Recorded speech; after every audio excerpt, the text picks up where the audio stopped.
Now see the construction here, what we have considered to understand this topic. This is a simple core. Over this core, on this limb, there is a primary coil. Why we are calling it primary? Because it is connected to the supply. Supply voltage is V1, then current flows is I1, then induced EMF due to self-induction is E1. Then it will supply magnetic flux inside the core. This core will circulate to the second limb. Over this second limb, there is a winding wounded. We are calling it as a secondary winding. Why we are calling secondary? Because it is connected to load. Then whenever the induced EMF in the secondary coil due to primary magnetic field, then the EMF will be denoted by E2, and which will flow the current I2 if the circuit is complete or the load is connected.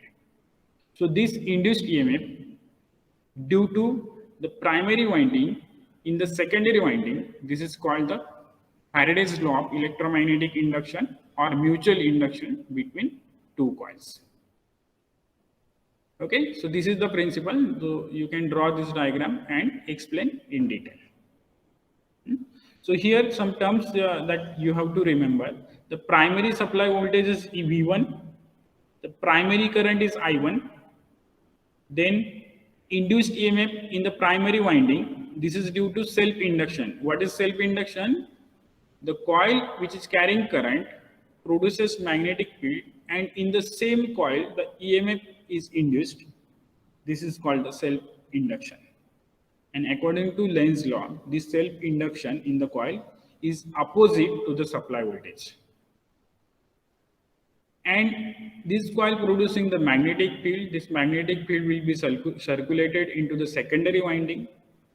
In the secondary winding, it cuts the fluxes and EMF gets induced in the secondary winding.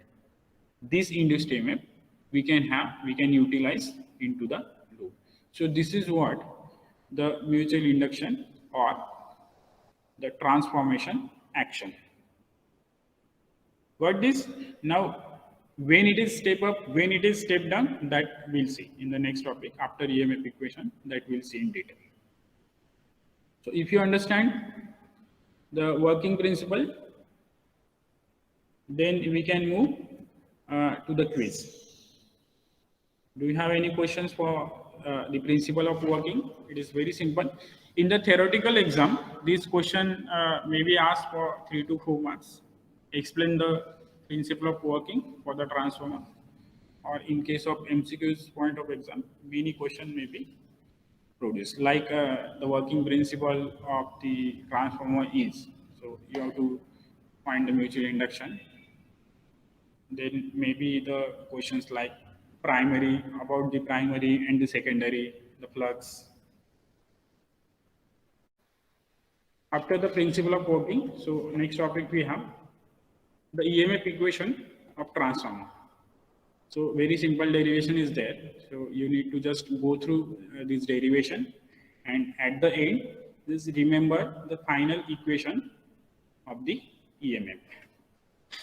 So for deriving this equation, we have the same diagram, that simple magnetic circuit where the primary side, there is a primary winding which is connected to supply.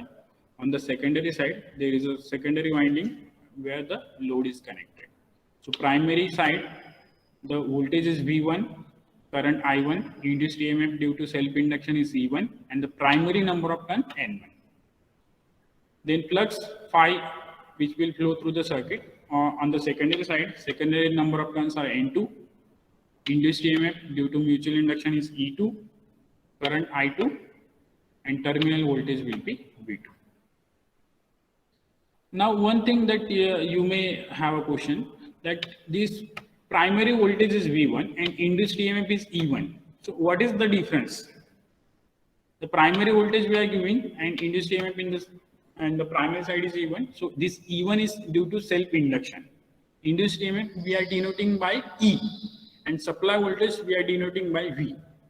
So that is the difference. V1 is not equal to E1.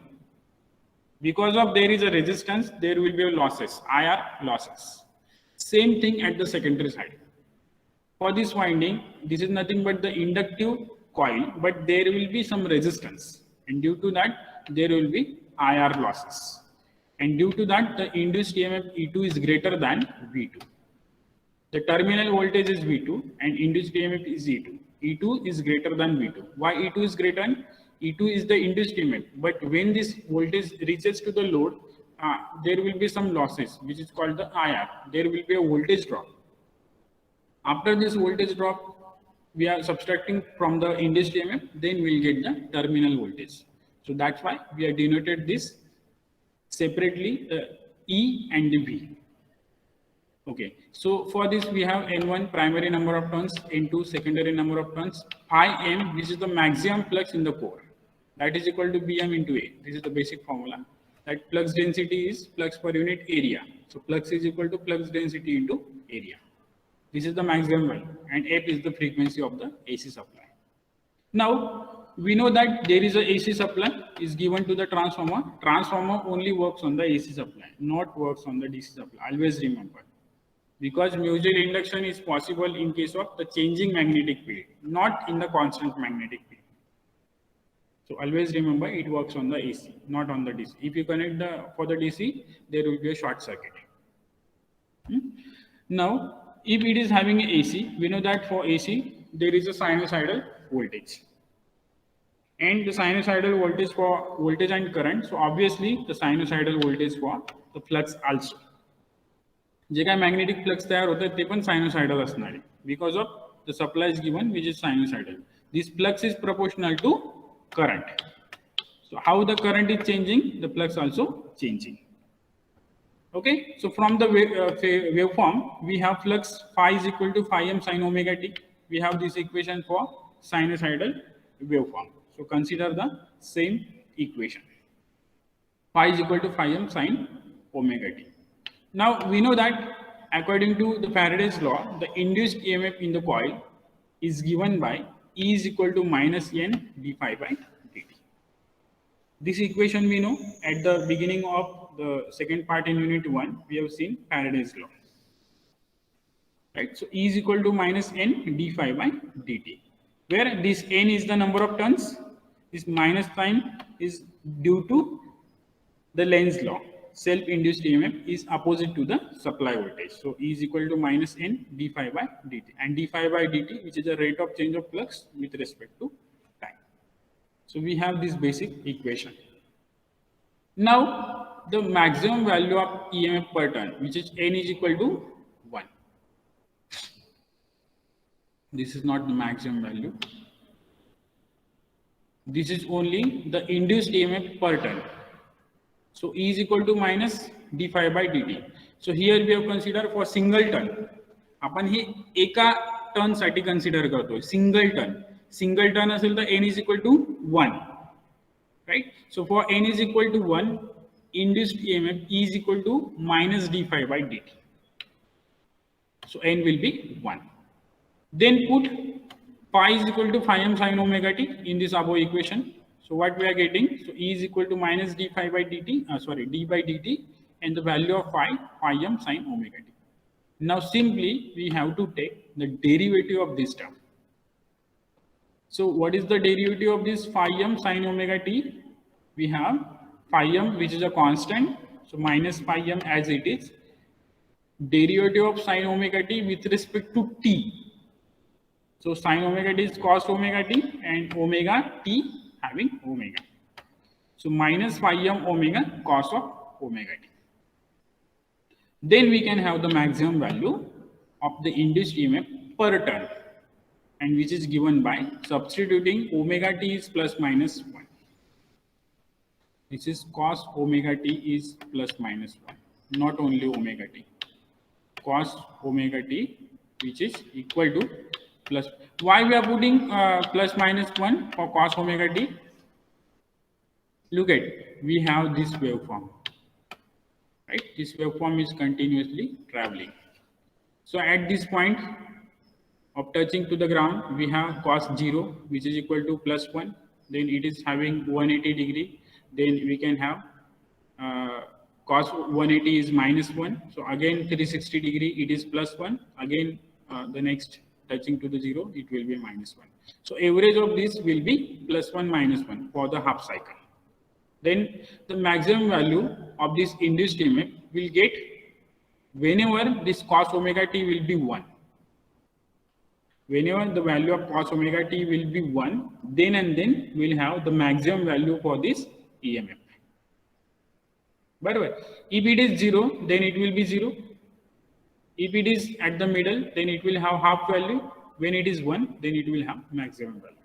So that's why we are putting cos omega t is plus minus 1. So here we'll take the plus or minus sign. So this sign we can neglect it here. So E max is equal to omega into pi m.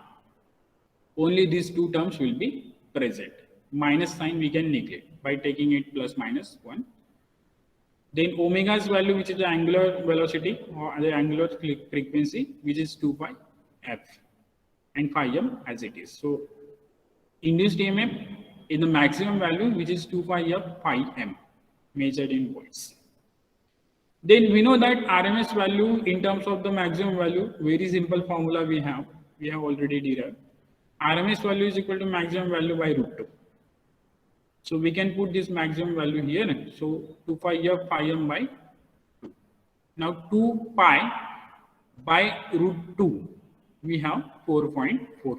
Or we can simply have one more step. 2 by root 2 is root 2.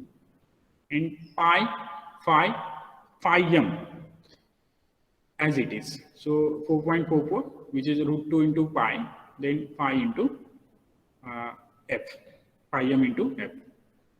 So this is the RMS value of the induced EMF. Now we want the complete induced EMF in the primary as well as the secondary side. So we can have the induced EMF in the primary side, which is equal to the RMS value of the induced EMF into number of turns on the primary side. So simply we need to multiply by N1. So E1 is given by 4.44 F pi m N1 in terms of the volts. And similarly, no need to derive separately for the secondary side. We can simply write E2 is equal to 4.44 F pi m into N2, which is also volt.